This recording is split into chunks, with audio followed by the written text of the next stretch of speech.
Hello and welcome to episode 87 of the FPL Hangover podcast, where we raise the bar and lower the tone, all things FPL related. We're almost finished with our first international break of this FPL season, and we're recording this on Monday the 12th of October, so still a handful of games to go through, but nearly out the other side. The question still remains the same, however: will we be bringing our FPL teams safely into port, or are we going to end up shipwrecked on a Garrett Bale-sized piece of driftwood? Only time will tell, and I am, of course, being a tad dramatic. It is only 4 game weeks gone, so plenty of time left. But, if it was to get nasty and all hands were to be required on deck, then this is the guy you want. He's had his hands on so many decks. They call him Sea Shanty Seamus, and he is my podcast partner in crime. How are you getting on, my friend? Ahoy, matey. Seeing as we're keeping with the nautical team. I'm good. And yourself, I am sir? good. We took a brief sabbatical last week, so no game week 4 review, but fuck it, I feel refreshed now. I feel it's needed. It's needed every so often. What have you kept yourself busy with? Basically anything other than football. Just work related adulting stuff. We're in the process of trying to buy a house, and Mrs. is underway on a carrying child, so just that sort of shit. But basically spending quality time with my wife. A complete football detox. That's it. I only actually got to see the highlights of the Liverpool game last night. Finally got around to it. I'd seen some of the goals on the news and things like that, but I hadn't seen Match of the Day. The Liverpool game, the one that was a week ago. Yeah, well, that was some game. Yeah, it's been a full week. Like, I watched last Sunday's game last night, so I took a full week. I knew what kind of had happened, but that Sunday was a bit crazy with United getting spanked, by Spurs. After that, that's when I wanted to take a football break. I mean, I get you. As I said, we didn't record last week, so this does, I suppose, is a little stale for any of you, but we didn't get a chance to discuss this because we haven't probably spoken since after the last game week. So the United result 6-1 hammering by Spurs, that didn't go down too well, but it was quickly, washed out of our mouths by the Liverpool match shortly afterwards. I don't know what that did for your FPL managing, Seamus. Are you now thinking because you had just used your wildcards? Obviously, Aston Villa and Spurs weren't teams you had invested in. So now all of a sudden, are you second guessing yourself? Yes, with the Spurs one anyway. That's for sure. I mean, you saw how many goals they've got. The most shots on goal this season, or shots on target, I think, of any team. I don't have any Spurs in my team. I only had Doherty. I got rid of him. Wasn't expecting a whole lot in the United game, but man, I wasn't expecting United to be so awful that they conceded. Was it 6 goals? Was it 6-1? 6-1 the United game, 7-2 in the Liverpool game. Yeah, so I wasn't expecting to concede 6 goals, and everything with Spurs, when they score goals, Kane is involved, Son is involved. They both got lots of points again, the same as they did a few game weeks ago as well. So yeah, they seem to be just the players they have right now, and you're seeing it with the transfers. Like, Son has got nearly 1 million transfers in. This is following having 1.3 million people transfer him out only the week before. So not too many people got his hauls against United. How strange has Son's start to the FPL season been? Like, a quick recap: game week 1 doesn't do anything. Game week 2, haul against fucking Southampton, 4 goals. Game week 3 goes off at half-time, delivers a 1-point return, and game week 4 hauls again against Man United in a match that the majority of FPL managers, I believe, thought he would miss through injury that he had gotten in game week 3. So I mean, it's been so mental. We've seen his price dropping, going up. I don't know if I can remember something as recent as that, a player that's had that kind of up topsy-turvy start to the season, especially with sales, like. Yeah, I mean, I wouldn't blame anyone for selling him. He's like priced at a point. He's got a price point of, where you can do a lot with that. You can go up a small bit and get like a premium midfielder. You can go down a small bit and you can get a lot. It could have went to any of these 7 million players. we discussed it last week, what to do with the Son money.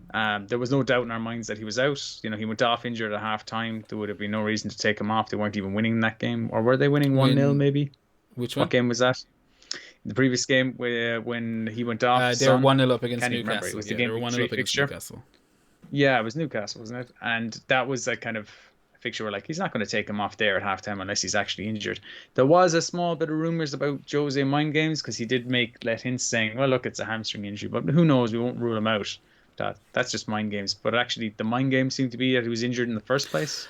I don't really know If you ask anyway, me, like, this is complete armchair football, commentary. But I believe that Jose wanted to rest him for the match because they had that really hectic week of the Carabao Cup and the Europa League before the Premier League fixture the next week. So I think they had hammered Newcastle so badly in the first half of that match and were 1-0 up.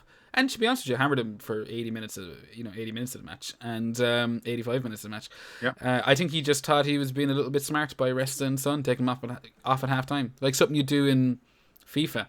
You're like, no, I want to save him for the important match midweek. I'll just give him the first half. But that's from a fantasy manager point of view, an absolute disaster. This is like Pep Guardiola's rotation and the likes of those managers who just won't reveal that somebody's injured in their press conferences. It's just outright lies. I mean, they're all trying to get this like tiny little advantage against these other teams, but like, just tell us if they're injured or not. Come on, like this isn't even a thing in fantasy sports in the US. Like in the US, if you got an NFL team, somebody's out, you're told they're out. Oh, he's going to be out for 2 weeks. He'll miss this game. He'll be back that game. There's none of this. Oh, maybe he's back. Maybe he's not. Mind games. They just tell you outright. This is what I've been hearing anyway. I don't play any of those US fantasy sports, but there seems to be an onus on the media to know this information and for managers and coaches and stuff to actually American media knowing information. What fucking channels are you watching, Seamus? They'd be new to me. But I mean sports media. Fair sports enough. Media. In regards to, I like it. I like the mind games. I respect it. I want to see more of it. It's one of the, the things I like. This whole Ole becoming there's just a liars club starting where we don't know who to trust, and I mean that's fine with me. I've never really trusted any of the managers anyway because I assumed they would lie. Maybe that's my horribly cynical outlook in life, but well, game respects game. You respect that. But for me, it just gives me one more headache I don't like to deal with. I would just like to know, and I think 1.3 million Sun owners last week could have they would have felt pretty aggrieved. And as we kind of alluded to, it was completely understandable. But I mean, speaking of aggrieved, is aggrieved the word? Aggrieved? Yeah, that's the word. I think that's the word. Yeah. Speaking of that, are you happy with your wildcard team?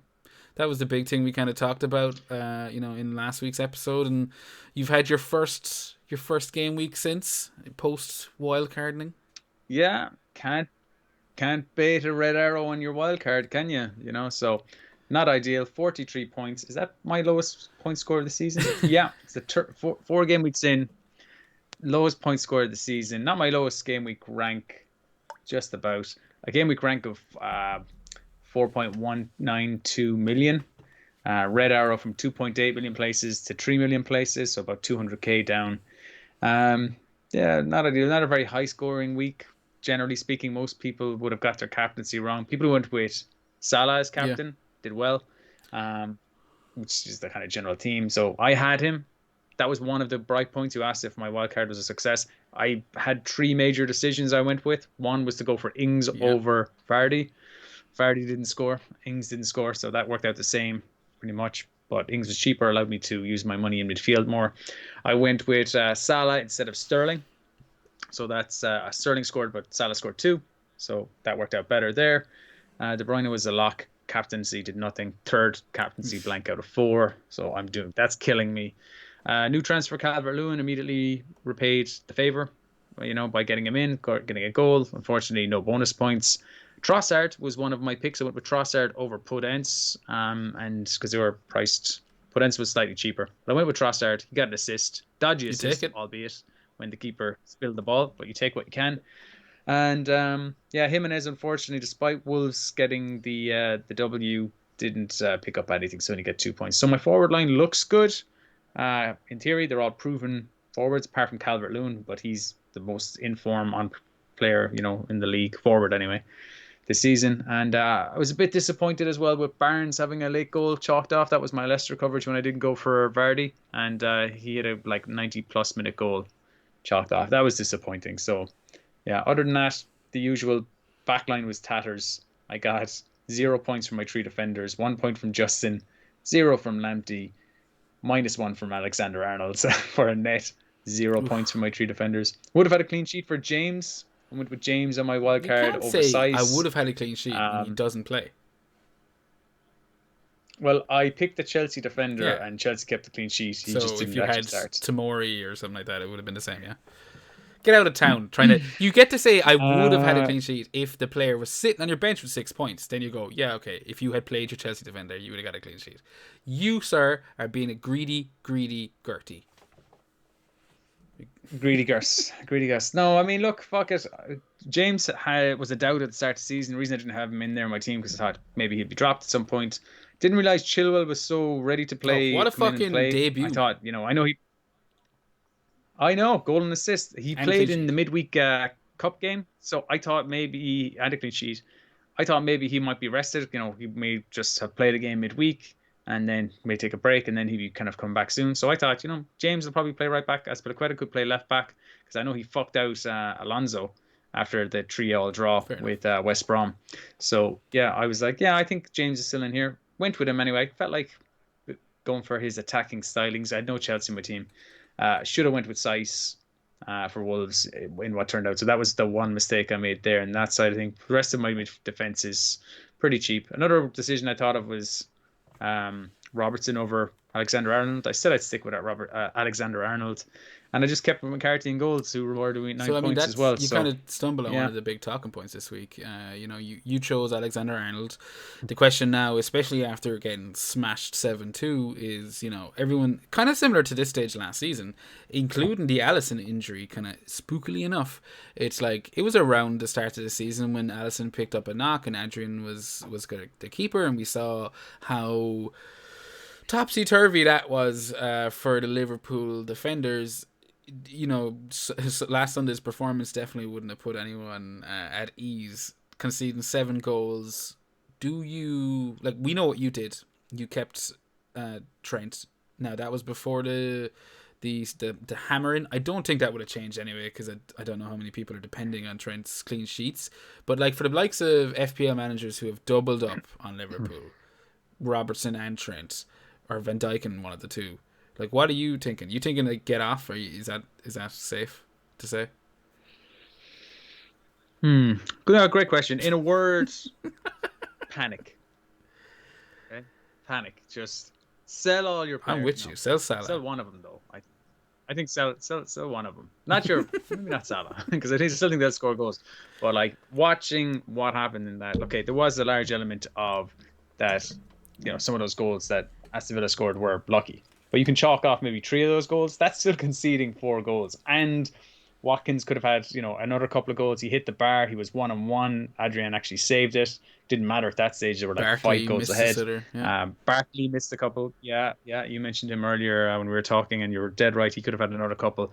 So another day, it could have easily been, 2 or 3 goals ruled out, but another 2 or 3 goals counted. And it's exactly what you said. It reminds me of last season when Adrian had to deputise in goals when Alisson's injury was there. So I think the same thing could happen again. They're going to give away some silly goals like the first one in that game. Their defensive line is way too high that if they're not doing what they do well, keeping a very straight line, organised defence, and more importantly, pressing in midfield, then teams will have the time and space to put balls in behind them. And Gomez, as fast as he is, isn't going to save them and Van Dijk fast as well. They're not going to save them every time. If their fullbacks are so high up that there's no protection on the flanks, and that's where they were getting in. And I'm a bit worried. I think the double up is too dangerous now with Alisson injured, and it's mostly the Alisson injury because I think they can get back to their pressing best in midfield. I think they can sort the defense out a bit, but without Allison in there, he bails them out so much as well. He Yeah. starts much higher, Let me as well. So he let comes me out when ask he you has to. this: if you were wildcarding this week instead of last week, would you still have Trent in your team? Liverpool have Everton, Sheffield United, West Ham, and City in the next 4. Then they have Leicester after that. So like not the nicest bunch of fixtures, but would you still be going with Trent? Is he still just like Yeah. nailed for you? Well, I did consider Robertson, so I think one Liverpool, either Robertson or Trent, is a must. I kind of prefer Robertson at the minute. I'm just terrified that I go Robertson and then I know what happens. Trent finds form, but at the minute Trent isn't in form. He definitely doesn't look as good as the other players as Robertson. At the minute, Robertson is getting to really attacking positions. Heat map shows how advanced he is. He's taking set pieces now as well, which we mentioned previous episodes, and that's really important. So he's putting in dangerous balls. I'm going to stick with Trent. I think you need to stick with one of them. I think two is risky, but as you said, they're you know clean sheets are a bonus with them. It's their attacking potential is the Yeah. reason why. They could lose a clean sheet and Trent could still get a goal No, and 2 assists. you're bang on. And I want to bring it back to James there. I kind of got a little bit bogged down on your greediness of trying to claim some like managerial wisdom XP, saying that you knew Chelsea would keep a clean sheet against one of the promoted teams. It was West Brom, wasn't it? But yeah. No, Oh they drew with yes. West Brom. It was against who the fuck was it against? Doesn't matter. Crystal Palace, yeah. Palace. So either way, what I wanted to kind of say was that would have been when I saw your team, after the deadline. That was pretty much one of the few areas I would have critiqued. But even then, I understood why he was coming into your team. What I was just kind of concerned about and going forward is like, what do you think James being arrested for? What's the knock-on effect of that? Because, I mean, we both knew that when Chilwell came in, it was going to add to a bit of rotation, especially when you consider, like, the fact that they want to play Azpilicueta.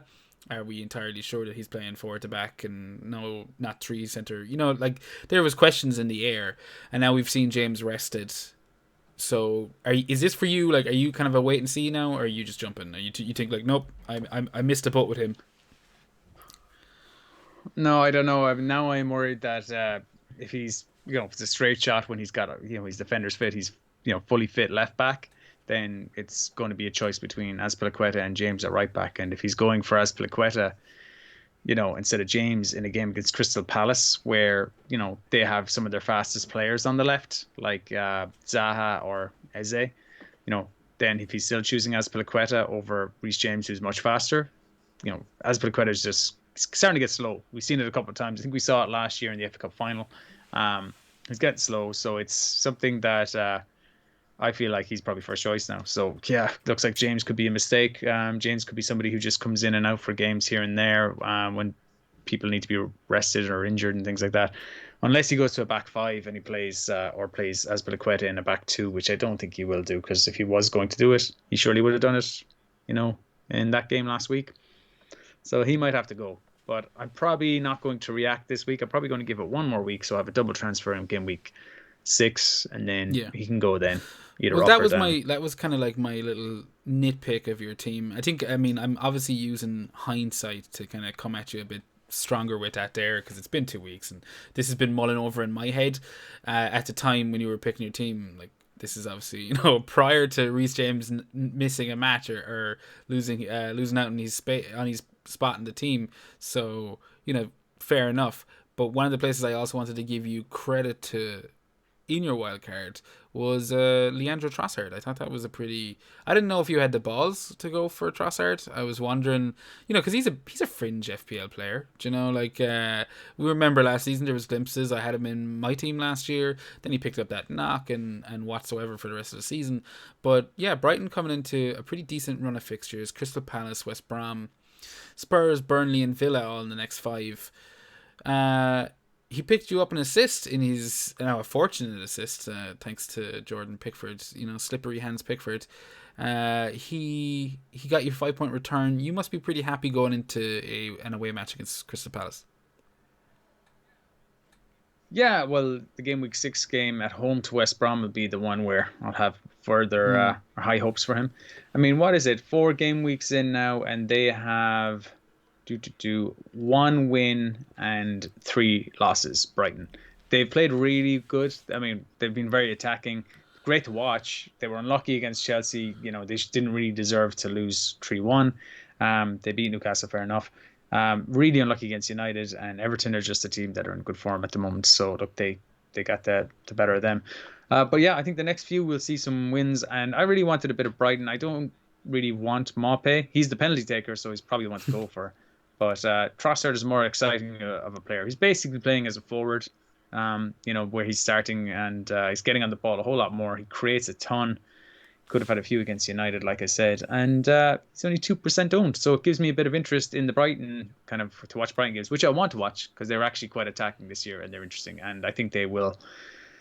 They're not been getting the points their performances have deserved or merited, so I think they'll pick up some more in the next few. And yeah, he's a player that Yeah, I'm happy hopefully, to have. I agree with you. I think they haven't been getting the points that their performances have merited, but they've also had extremely tough fixtures that you maybe wouldn't have expected them to get a lot of points from, like Chelsea and Manchester United. Even though the performances indicated they should have got something there at the start of the season, you're thinking that's a tough fixture. I don't want Brighton assets. So, I'm not holding those matches against Brighton. Do you get me? As you said, West Brom in game week 6. Yeah. That's the big one. That's what you'd be hoping for. So Brighton, you've got a bit of Brighton coverage. You're happy. You're set for the next few weeks. There's one other team that you've got there in your wildcarded squad that I don't have any of, and that's it's a bit probably shame on me, but no Everton in my squad, and you're sitting pretty with DCL. He seems the most obvious nailed on forward to have in your team so far this season, and I don't fucking have him.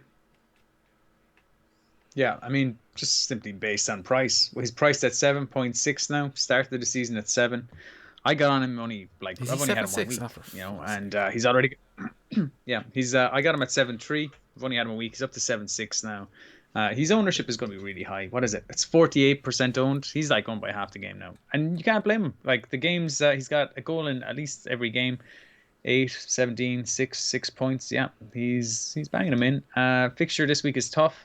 Then he's got Southampton away. Southampton aren't very good defensively so far. Newcastle Hey. No, I away. won't have that. McCarthy just got you and I a 9-point return. Yeah, Me two and clean you. sheets in a row, I believe. Yeah, 6 points before that. Yeah, so 9 let's before that. fucking take Yeah, a chill pill on your Southampton slander over there, okay? Kyle Walker Peters is looking, kind of a better pick all of a sudden. it was West Brom and Burnley, who at the minute have barely got 12 players in their squad over the age of 12, and Yeah, West but Brom we have who are West Southampton Brom. players in our FPL teams because of their fixture list. And like West Brom and Burnley, they're the two teams you expect them to keep clean sheets against. Do you know, you're like, okay, it's so perfect. Yeah, I don't expect him. Yeah, This I don't week. expect him to keep Yeah, or clean this sheets week against against Everton. Chelsea. You're thinking, nope, that's fine. I'm not expecting. Hopefully, McCarthy pulls out one of those matches, performances where he gets a bunch of save points and, maybe saves a penalty and gets a goal. Who knows? But like, it's the Aston Villa Newcastle match, game week 7 and 8. I'm going, okay, I want some points out of that. That's what we want Southampton for. And so far, they've delivered. You have Ings though. You've invested 8.5 in their. Yeah, well, Go no, on, but sorry.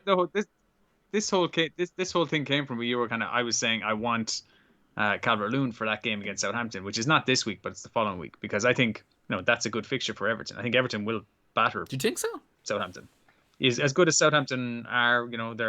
They're still a mid-table team, and Everton at the minute are playing way better than a mid-table team. Are Yeah, they they fucking are top top of of the the league? league. Yeah, no, I mean Top of the Everton league. have played absolutely smashing football, and we only had an argument, or I only had an argument with one of our mates after the last game. We kind of suggesting that, and he's a Spurs fan, I'm a United fan, so he was kind of talking about top 4, top 5, and I said, hey, wait a minute, like, what about Everton? Like, are you saying that Spurs and United look better than Everton right now? Because they don't, and Everton have no Europe this year.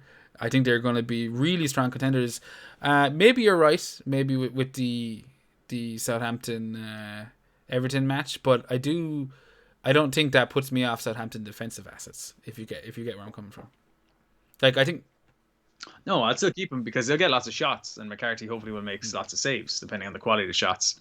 Rodriguez is somebody who's likes a shot from distance generally. His goals this week were back post tap-ins. Okay, so fair enough. But if we were assuming that players like Digne, Gylfi Sigurdsson, Rodriguez and stuff like that would be firing off shots, or Richarlison firing off lots of shots, could see save points, and it just could turn out that Southampton would work a good fixture. But no, I do back Southampton. You were saying there about Danny Ings. I have him in for a reason. I think they'll score goals. Their fixtures are nice. I've got Shea Adams. Not this week. I'm after making a boo boo. I think I should have just went with Bamford at the start of the season, and it's like fuck no. It's the expression, Jer. It's always 50-50. Exactly. It's always 50-50. In the lag, I probably spoke over you there, but to our ears, that was in sync. I think that's about enough dissecting your wild card, Seamus, or wild card fallout is what I would have, and a big explosion would appear in the screen there if I, had some kind of production assistant, but instead I'm doing this shit myself. And with that in mind, ladies and gentlemen, it's time for the drug tank. Now, Seamus, we've got our first question this week. It's from a Mr. Llama at the Llama Lounge, FPL Linguistic Llama. He is a bang-up lad. He's got his own YouTube channel that does PlayStation 4 and FPL coverage. Himself and FPL Boona have often a stream FPL debate on I don't know what days they're on, but those lads are fucking always streaming. So it's as simple as that. He asks a question which I believe you loved the phrasing of it. Are you pig sick of United, City, and Chelsea now? And I like that phrase, yeah, pig sick, bang on. Are we best leaving these teams for fuck's sake, Lama, could you write it any better? Jesus Christ. Are we best leaving these teams to now until game week 8, 9, 10-ish? Anyone watching this on YouTube, subscribe, can see that this is not my fault. This is yours, Lama. This is yours. Proofread these fucking things going forward, please. Are you pig sick, United? But he says it about... Yeah, he says it up there. He picks sick of United, City, Chelsea, the now. So the now seems to be... I think that's Scottish. Is he Scottish? Yeah, is that a Scottish expression? So he's writing it like he speaks, maybe. Well, he has it in twice, so I initially there. put it up as an autocorrect in my head, but maybe it is a Scottish dialect coming through in his text. And if that is the case, I apologize. I love that kind of shit in writing. But yeah, are you pig sick of United, City, and Chelsea? Are we best leaving these teams? Yeah, I'm pig sick of Chelsea. Yeah, and I'm sick of United now too. But I mean, Chelsea, like, are you one of these people still on Werner? One of these people, If you're one of those managers, yeah, but if I didn't mean it in that way, not you people, but yeah, if you were on Werner right now, yeah, you were definitely pig sick of Werner. United as well. You had Martial, yeah, you got your first assist of the season. He also got a red card. Now he's going to be suspended for 3 games. I assume. So Bruno, I guess if United continue to win penalties, I know Rashford scored the other week as well. But yeah, I don't really want, this is where United are right now is where they were, where I was with them, personally, before they signed Bruno. I was like, avoid, stay away from them. Then they signed Bruno and things were all rosy. And I just I expected that to continue on a bit. Did not see it turning so drastically already. They beat Brighton, but they looked shite. They require penalties to fucking beat any team, it seems. And look, sometimes they'll get those and they deserve them, but they were dismantled so easily by Spurs. There was nothing in midfield. It's hard to say because when they, to go back with it when they first signed Bruno, that was finally them transitioning from, we can beat teams on the counter-attack, but we can't break down teams. They suddenly found a way to break down teams. Now it doesn't look like they can do that anymore. Yeah, I mean, I think you're being maybe a little harsh. I think we didn't get a preseason. There is a lot of issues in the United squad, 100%. I think, obviously their fucking centre backs are one of the issues. There's plenty of issues, and I don't want to turn this into a Man United rant, but I do think you're leaning a little bit harsh in regards to them from an FPL perspective. I think Rashford has gotten some pretty decent points returns. Remember, they're all a game less. So in 3 games, Rashford's got a fairly decent average over those 3 games. I don't have it here in front of me because what am I? Some kind of professional FPL podcast? Prepared? Exactly. Fuck off. I don't have it, but you know it. And Bruno Fernandes, he might have only lasted 45 minutes against Spurs, but he got, his owners, including myself, a goal from the penalty spot after, following up from his 13-point haul. I think it was 13 point haul against Burnley. So again, in 3 matches, Bruno's averaging 7 points a game. Yeah, he's on 20 points, so that's just under. And that's without prep. But Rashford is only. That's straight from this. Yeah. My fucking head. Yeah, so Bruno has been good, so fair play for on Bruno. So he's fine. But Rashford's got 1 goal. He's got 11 points from 3 games. So he's averaging just under 4 points a game for 9.5 million. Yeah, that's and I think we can just draw it there in terms of us, because we could literally talk about United for 25 more minutes. For me, there is... And those are the 2 highest point scorers, by the way. I just interrupted you, sorry. But those are the 2 highest point scorers in FPL terms. So they're not a great option apart from and Fernandes. That's fair. I think if you were Martial, if say you'd gone Martial instead of Fernandes and you went, 9 million striker, fuck Werner, I'm going Martial, you're super pissy with his returns over the last 3 game weeks, So anyone jumping off Martial before the Spurs match is laughing. Maybe I am being kind of a little bit biased towards my FPL asset in Bruno Fernandes, but I do think with the penalties this season and with United's propensity to get penalties, he's 100% still an asset. I mean, even United getting hammered 6-1 at Spurs, he still picked up a goal that he scored in the first 90 seconds or whatever. Yeah, I'd rather okay. Son. If he's my third, I mean, if you can afford Son for 9 million, he's still 9 million. He hasn't even gone up anywhere. He went up. So he's 9 million, and Fernandes is 10. Yeah, but he hasn't gone back up again. I meant up from 8.9. Sorry. Oh yeah. So I mean, he's on 9. Would you rather spend 1.5 million extra for Fernandes? Can't say at the minute you would. Son's got 6 goals. Yeah, I mean, look, this is not part of Lama's question, Seamus. So how dare you straw man but that's why, with a Son question? Yeah, but that's why I'm saying no idea that. Now, one team that he asks in that question that we haven't mentioned is Man City. Not against Man City. He's kind of, sorry to talk over you, but as you said, we haven't mentioned City. You just said that you take Son over Fernandes because Fernandes is 10.5. KDB. Is he in the same boat as Fernandes? Do you think Son just is a better option than KDB based on what we've seen? I'd rather KDB or Sterling. Well, particularly KDB over Sterling because KDB's on penalties and they're the same price. Okay, so I'd rather KDB than Bruno as well. Because A, he's got the penalties that Bruno has in his locker. B, Man City haven't been awful. They were really good against Leeds for large portions. They were just unlucky. That they were terrible defensively and they were naive against Leicester. But that's going to happen. That happened to them a few times last season as well. They still score the most goals in the league by far. And they'll continue to do that. And Kevin DB. You're mixing up your Kev and your KDBs now. Kevin DB. Mr. Kevin DB. Yeah, Kevin DiBiase. He is one of those players that will just have his hand in a lot of goals. So Man City are going to score goals, and you want a City midfielder, and Kevin is the guy to have. So are you worried about Kev, as you say? Are you worried about his flag? He's coming back from the international break.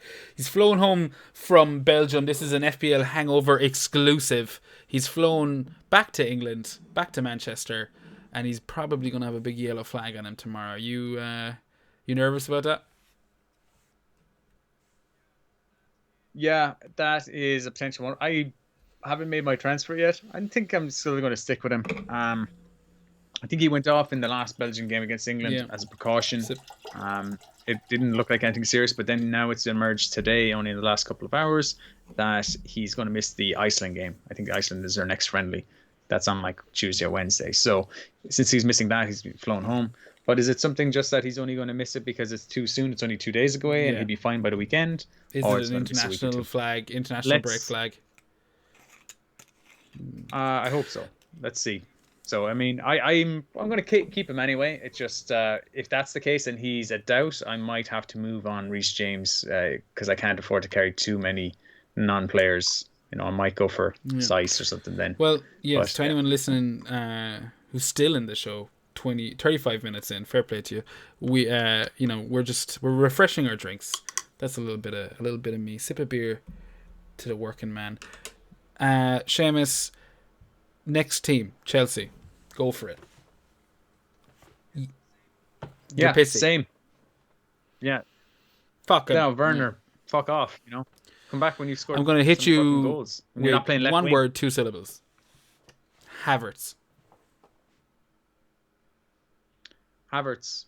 Nah, not for me. I'd rather Ziyech, and he's back now. He got an assist, I believe, at the weekend when he played during international break. I'd rather Pulisic. Ziyech, yeah, he could be Ballon d'Or winner in 2 or 3 years' time. I'll sign him in FPL in 2 or 3 years' time then. But right now, nah, not for me. Got an assist there the last day. You're talking about Havertz, yeah, not back to Ziyech. Havertz. Yeah, I'm all getting all confused. My rant is. Well, I mean, like what I think why I mention him is that if you had Havertz since the start, he's picked you up 2 assists, 14 points, and is that enough to keep him taking over, like for the price he's coming in at? In your view, like if you had him from the start, are you happy with the tipping away? Especially like he's got an assist more than Werner. Does he even have an assist more than Werner? He does have 1 assist more than Werner, I believe, because Jorginho missed that penalty. But yeah. No, I'd rather have someone like Jack Grealish. Like Jack Grealish got 2 goals and 3 assists there last day. I'd rather if you had him, like for one game, for all those games, he did nothing for those other games, and had him for that one game. He's just completely eclipsed Havertz for cheaper. Put that money elsewhere. So I don't know, until it looks like that Havertz can do that sort of damage. Not really that interested. Okay. So no, I'd rather have Pulisic. I know Pulisic can hit those heights, and he's back now. It looks like, and he'll be ready and available for selection soon. So he's the player I'd rather have for that money. So I hope that answers your question, Lama. To sum it up, United, City, Chelsea. Seamus says not so much in City. I still have a man crush on KDB, but United and Chelsea can go suck an F, is what Seamus would say. I have to start catering to your child friendly. Your wife is with child, as you mentioned at the start of the show. So I feel I need to now adopt a more responsible, mature approach to co-hosting this. Yeah, so I can play this put it on the belly, so the baby and can my hear voice and won't be. And your voice, his real dad's voice. You're allowed to say that. I'm not allowed to ever say that. And he's not going to be too disturbed by swearing. Yeah, well, yeah. Okay. Have we really answered Linguistic Llama's question enough? I don't know. We've only you've Jim and jammed on about it long enough. But to look at the last bit, are we best leaving these teams until say game week 8, 9, 10? I say no to that. I think it obviously depends on are you wildcarding and what have you got in your team already. But with the likes of United, City, and Chelsea, you can never say we should leave those teams for a certain amount of time because they're the big 6. Like Fernandes, I think we know already what he's going to deliver throughout the season. Even when United are not playing the best, he's capable of getting a fucking 13-point return like he did against Brighton. Even if he only plays 45 minutes, he got the goal against Spurs. City, you mentioned Seamus, they score the crazy amount of goals last year. Why wouldn't they do it this year? And Chelsea are coming in kind of the same to me when you take in how cheap they are compared to the likes of City and United. You're getting them for last year's Man United prices, and they could click into gear at any minute. So I'm not confident in saying leave these teams for 8, 9, and 10 because I genuinely think we'd be wrong with that. But I would say wait until Man United and Chelsea show some actual form. Like, I don't know why you'd say, get Chelsea in 8, 9, and 10. If they start showing form this week against Southampton and actually look good, and that's 2 weeks in a row they look pretty good. They're pretty good against Crystal Palace. Like, the scoreline flattered them a small bit. They were penalties, but they still look pretty good. If they look good against Southampton, then you go, well, there's 2 games in a row. We've got data now. Maybe they'll start going on a run. I wouldn't worry about them playing Man United away in game week 6. That's not that tough a fixture. United are in awful form. Same with United. Wait until they're in good form. I don't know why they'd have great form in 8, 9, 7, 8, 9, whatever. Just get them when they're in form. Man City, don't mind fixtures. They'll come good eventually anyway. They may not be title winners, but they'll still bang in shitloads of goals. That's fair enough. That's fair enough. Our next question, it's coming in from a regular listener of the show. He's got on this a bunch of times. FPL Rossi, Seamus, I'm after cutting up his image quite poorly, so as I don't know his Twitter handle, but I think it's FPL Rossi, isn't it? It's at FPL _Rossi. He's in my heart, even if he's not on my screen. He asks, "Hi lads, I'm on a wildcard. What are your thoughts on how strong the bench needs to be because of COVID? I don't think I'd double up on 2 4.5 million keepers, but what do you think? 2 out of 3 playing subs rather than cheap non-playing subs. I'm on a 2 at the moment." Now, Seamus, without knowing Rossi's team or any of that, based on the question, how are you feeling about your 15-man squad? Are you willing, like you just wildcarded, you've still got Mitchell in your team, I believe, have you? No? I don't know who Mitchell is. No, Mitchell is the 4 million Crystal Palace option. Oh, okay. I never had him in my team. That's why I didn't know. Okay, so you've no 4 million defender. I've done for that's Burnley to fill that void. I really got him in because he looked like he was going to go up in price, and he was getting some games. I knew that once Tarkowski and me were back, he was out. As soon as one of them came back anyway. So he actually didn't even play against Newcastle. Does he have the COVID? And then they actually got... Oh, no, sorry. Who? No, I'm not. I'm not even going to start throwing that Long. Place. Yeah, Long. Is it Long's the guy with the... Yeah, no. Long got... He got a bang in the head in the last Ireland game, so he went off injured after like 20 minutes. But that was because his eyes closed up. So you basically, you've already... so you decided when you were doing your wildcard... 4 million, you don't mind taking out a defender slot. I mean, you were hoping he'd play, but you obviously don't give a shit. No, exactly. I don't think... I could get somebody for 4.5 or somebody who's playing in there and get 2 points occasionally from them. I'm not too worried about it. It's not too often I end up getting clean sheets off the bench. The points are, as I see them, are up forward, and I want to be able to get those points. I just don't think the upshot of putting that extra 0.5 into players that will play maybe a keeper, because you can get a good 4.5 keeper for a team who's going to play every game, and that will at least protect you from kind of COVID situations there.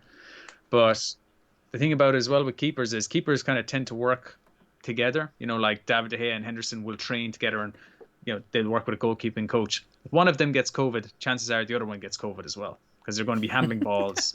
That came out wrong, but they're actually handling things. Football, or outfield players are not actually picking anything up, and they're not going to be touching their face. So there's more of a chance for a goalkeeper, I guess. I think to give it to his fellow backup goalkeeper. So unless they've enacted some protocols I'm not aware of. So I would just say the whole doubling up with keepers from the same same team will only work if there's like an actual injury. Maybe it will work. You never know. We still don't know much about COVID. But I'm like, fuck that. I'm not going to change my approach. Maybe we should be more 2 playing defenders or 2 playing squad players. Bench players is all you need as far as I'm concerned at this stage of the season when team value is I still think so I kind low. of agree with you.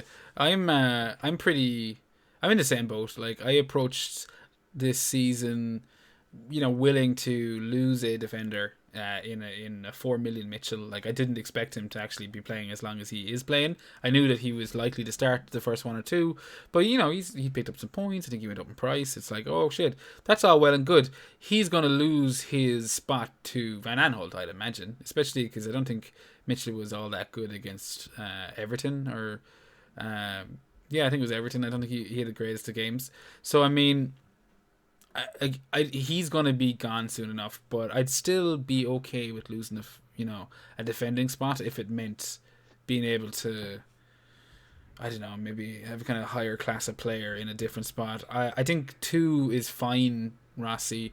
I don't know if I definitely wouldn't be going any lower. I don't know about the goalkeeping situation. Like, I currently have a 4 million goalkeeper, who isn't like, he isn't an anchor, so he's just basically sitting there. So if something was to happen to McCarthy, I'm pretty goosed. But like, if you were like you did your team, Seamus, you don't have two 4.5s. What was your logic behind that? No, I went with Foster because I said I'm going to stick with McCarthy in goals. Foster is priced at 4.0. He wasn't there at the start. I don't know if he was there in game week 1, but he's the guy that's on the bench when McCarthy's in goals. So if McCarthy does lose his place, it's more likely to be Foster than Gunn. So yeah, I've just kind of handcuffed myself with that. If one doesn't play, I'll get the other one. But as I said, just moments ago, kind of contradicting that, I think if there's a COVID outbreak and McCarthy gets it in the Southampton camp, there's a good chance, fucking Foster or Gunn will get it as well. So it's all pot luck, and you can't account for luck. So a real man like makes his own. You can then just try and mitigate. Well, you can kind of try and mitigate risk a bit, but then there's a cost that comes with that. And I'm like, look, if things go tits up, the whole season could be fucking suspended anyway. So I'm just not gonna. I'm taking the ignorant approach, ignorance is bliss. I'm not going to think about it. I'm just going to play the game the way I normally play it and see if everything reverts to all this variance we've seen in the last couple of weeks with lots of goals being scored will revert to the mean soon enough. I think it will. I hope that gives you a bit of peace of mind, Rossi. Our next question is from another chap who actually does his own YouTube channel at the moment, Nuclear Atoms, @atoms_nuclear. He's asked us a bunch of questions before, but this week he wants to know, I'm on my wildcard. Should I just avoid Man United assets and Liverpool defenders because of United's form and Adrian in goal? So, Seamus, what do you think? Yeah, we've kind of half answered this already, haven't we? You mentioned it about Adrian being missing earlier and the effect it could have on Liverpool's defence. I kind of agreed with you. If I was on wildcard, I'd still want one of them. I still think that, because they do have attacking options. But I'm just looking, he's his team up here, and he's got he's saying, should we avoid Man United players? And he's got Telles in there, and he's 5.5. I would be avoiding Manchester United defenders. I don't see any clean sheets. They were so bad against Spurs. I think I would be avoiding Man United. If I was going on one, maybe Bruno as a third midfielder. I get possibly. you. I'd be with you. I'd be 100% with you. I think Tellez is insane to have 5.5 invested in him right now when he hasn't even stepped on the pitch for Man United. So nope, not in a million years would I have Tellez in my squad. I don't necessarily think that means avoid United. Like, I'm looking at your midfield there, Nukes, and it's a pretty fucking strong midfield. Like Grealish, Pulisic, Salah, De Bruyne, Son across the middle. Like, that's 5 fucking stunners. But with Pulisic, there's a big massive question mark. We have again yet to see him. I don't think he hasn't played a minute yet in the league this season, so he's a wait and see. He could be, like, for me right now, I'd probably be happy to go with the likes of a Harvey Barnes and go up to a Pulisic, or I wouldn't use him and maybe have a bit of cash in there, but I'd be going up to Pulisic as opposed to having him in my squad right now. I just wouldn't want to kind of have a player that hasn't touched the ball yet in the league. Not on my wildcard. I want to kind of a bit more sure things and keep my eye on those kind of places. But you does ask, mainly about Man United assets and Liverpool defenders. So we're not going to sit here and criticize his team. But Man United assets. If you want to have a Fernandes, we've spoke about his merits, but I don't see any United defensive players as options right now. And Martial is injured, it's a no from me. Liverpool defenders, I'd definitely have Trent or Robertson, one of them too. They're not defenders, man. Do they're fucking midfielders. Like, people have to stop thinking like they're fullbacks. They don't play like fullbacks, and their heat maps don't suggest that they're fullbacks necessarily. The traditional fullback. So no, I don't look at them as midfielders. I look at them as 7 million. Or as defenders, I look at them as 7 million midfielders who can also get me clean sheets if things go well. That's how I look at Liverpool assets. Yeah. the exact same. I mean, yeah, they conceded 7, so they ended up with minus points this week. That almost never happens. So I mean, yeah, they're not often going to concede 2, never Never mind mind 4. 7. So I mean, worst case scenario, -1. Yeah. So like, but yeah, just saying that because 2 is -1 Yeah. points, 4 is -2. It's very rare they'll concede 4 goals and you get 0 points from those players. I think as I said, 7. Say Robertson 7 million. That's the same starting point price as Grealish. I'm mentioning Grealish because he has him in his team here. He's posted, and Grealish has just had an amazing week where he's got 2 goals and 3 assists. Yeah, probably at the end of the season, Robertson will have more Yeah. points than Grealish, because Grealish will go in a spell where he won't score that many. He'll get very little points, because Aston Villa, as well as they're doing right now, still Aston Villa. Best case scenario I see this season, they finish 10th. That's best case scenario, and I don't even see that happening. I see them finishing maybe 13th if they do I quite think well. your pessimistic attitude towards Aston Villa is well warranted, considering how last year went. But so far, all signs are pointing in the right direction for them. So I'd like to see them. Yeah. They do look good. They do look good at the moment. So I don't want to be too shitty on them, because Watkins looks like the sort of striker they needed last year. It could make a big difference. He's going to take defenders away from him. Maybe that gives more space to Grealish. Yeah, I mean, I positive. didn't mean to use Nuclear Atom's team as a fucking example, but while we have it in front of us, and it is on the screen for all you lovely boys and girls, he's gone with the Brewster option. And I think if I was wildcarding this week, even if I'm not, if I had 2 free transfers this week, I think Brewster, especially if, like myself, you're sitting on a Shea Adams and a Mitrovic, with a third striker that you're happy with, and you're sitting with kind of, you want to get to a DCL, all of a sudden I can drop a Shea Adams to a Brewster and turn Mitrovic into Dominic Calvert-Lewin. And that's looking pretty appealing for me. Do you have a free transfer this bank? week. I haven't used it. I don't have 2 free transfers though. No, I don't have one banked. Sorry. Remind me of your team. Who's your My fifth midfielder? midfielder is Reed for Fulham. Yeah. See, if you're dropping, in Atomic Nuclear Atoms team's case, Brewster he's basically 8th. Like, he's got 5 starting midfielders every week, and he's basically benching Brewster. He's going to have to bench one of them. It's going to be Brewster, really. So that's fine if he's your 8th forward midfield player. But if he's your 7th and you've also got Reed, then no, I think that's a good ideal. point. I think it's a great point. And I mean, look, what you're making me think there, Seamus, with that shrewd commentary is, maybe I do drop a Shea Adams or a Mitrovic to him and keep my 4.5 slot for my strikers, and then maybe put somewhere in midfield. I mean, at the start of the season, it was all midfield this, midfield that. We've seen a shit ton of strikers, kind of kicking off this season. Like, we haven't even talked about Ollie Watkins, who got a hat-trick in that Liverpool match. He's coming in dirt cheap. Bamford is still on a pretty good scoring record, although, it'll be a matter of time before Rodrigo starts pushing for his place, I think. So I mean, there's plenty of kind of cheap strikers, and maybe I'm getting a little bit kind of off topic, but yeah, I think Brewster is a 4.58 attacking option, like you're saying there, that Nukes has in his team, is probably the best 4.5 out there at the moment. Other than that, like, you're looking at like a 5 million Suchek,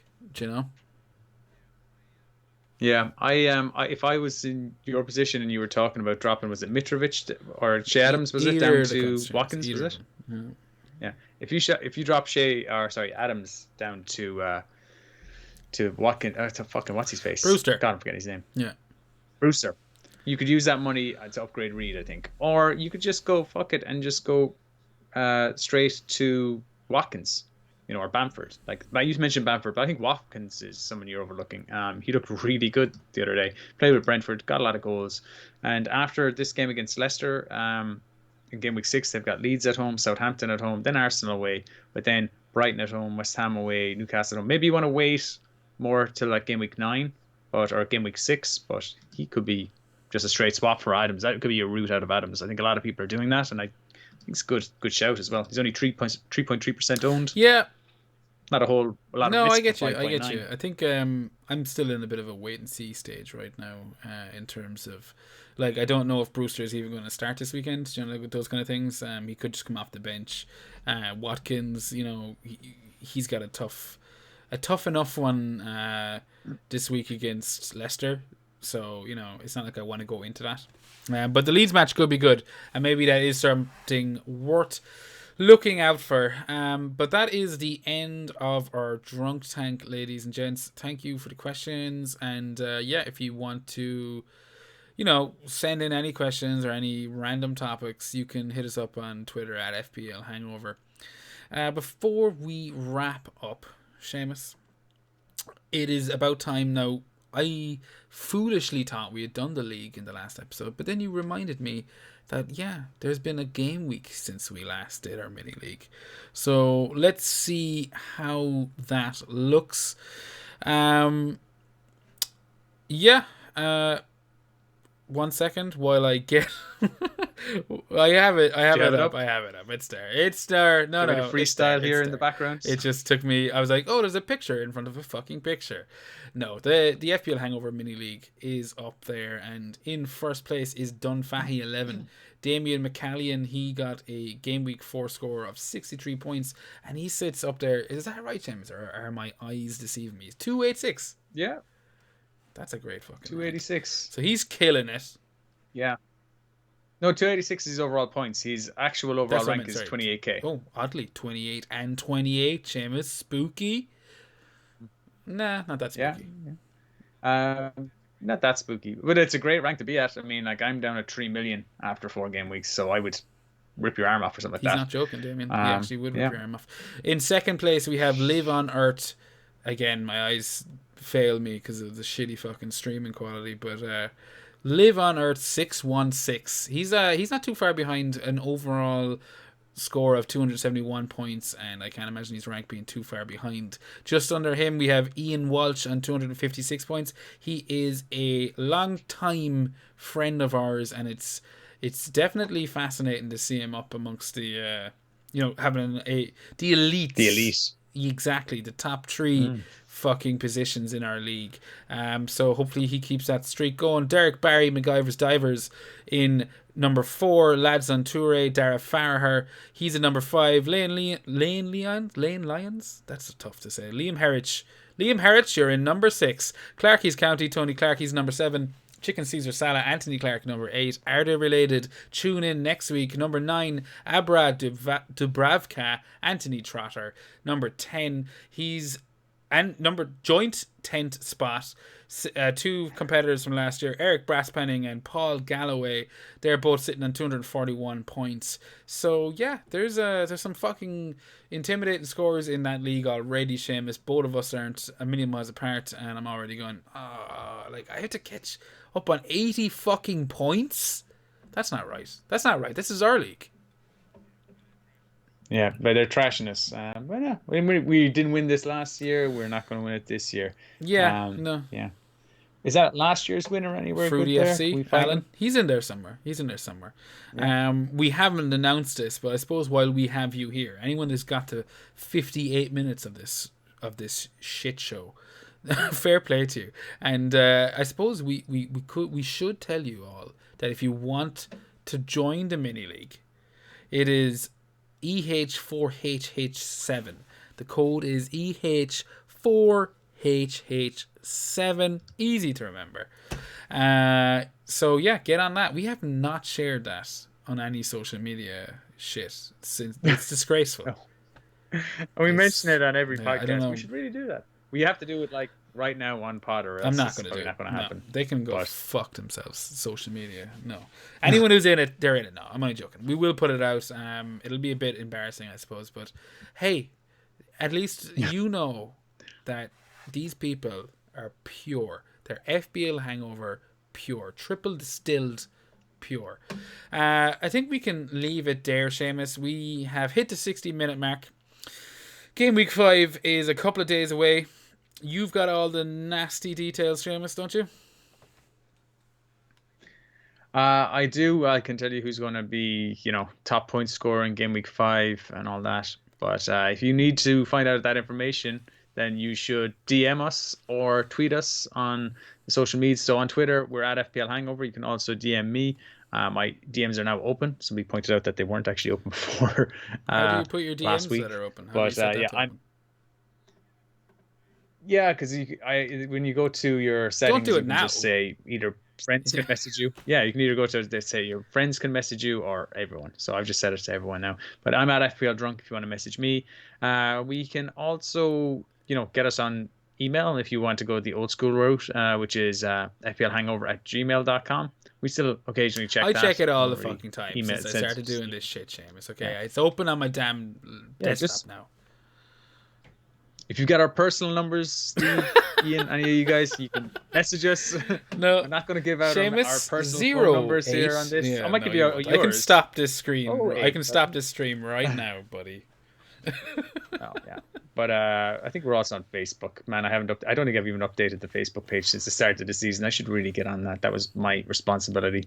But yeah, that's how you can get through to us on social media. And again, on YouTube, look for the FPL Hangover podcast page. Like, subscribe, share, retweet, all that you can do, guys. It's a big help. We're on iTunes as well, iTunes podcasts. So if you can and give us a review on that, that'd be amazing. 5 stars all around. Even if you don't like what you've listened to, if you're still here now, you have to have liked it somewhat, or else you're hate listening, which as far as I'm concerned is just as valid.